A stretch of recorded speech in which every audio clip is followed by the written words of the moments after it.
Good morning. Welcome to the Ag Market Network Morning Update. This is July the 31st, end of the week, end of the month. Looking at some of the headlines that we see from Bloomberg this morning, commodities slide with the Russian ruble as Europe's stocks and bonds decline. China's stocks fall to cap the worst monthly decline in 6 years. Commodities rout continues. This is the worst monthly fall since 2011. Bloomberg Commodity Index set to fall 10% for July.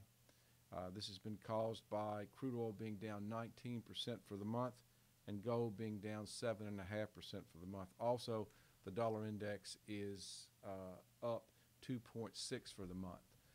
Let's look at the markets overnight. We're mixed in agricultural markets. We've got the cotton down 24 at 63.31.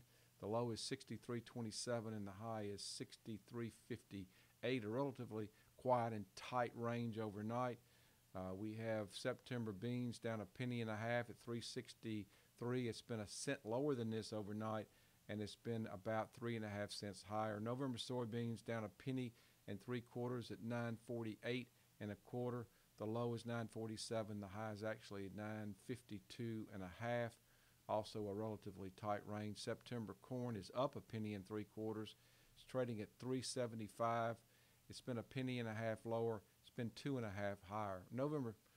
December corn up 2 at 3.85 3/4. The low is 3.83 3/4, and the high is 3.87 3/4. So it's in the middle of the range from overnight. September wheat up 5.5 at 5.02. The low is 4.95 3/4. The high is 5.03.5. We've got rice up 5.5 on the day. Looking at the dollar is down 67 overnight. Crude oil down 75 cents a barrel. We've got gold and silver both down.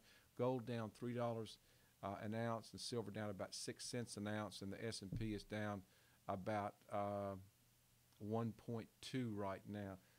Looking at wanted to bring up one point. Since this is the end of the week and end of the month, oftentimes you'll see funds that will actually key off that.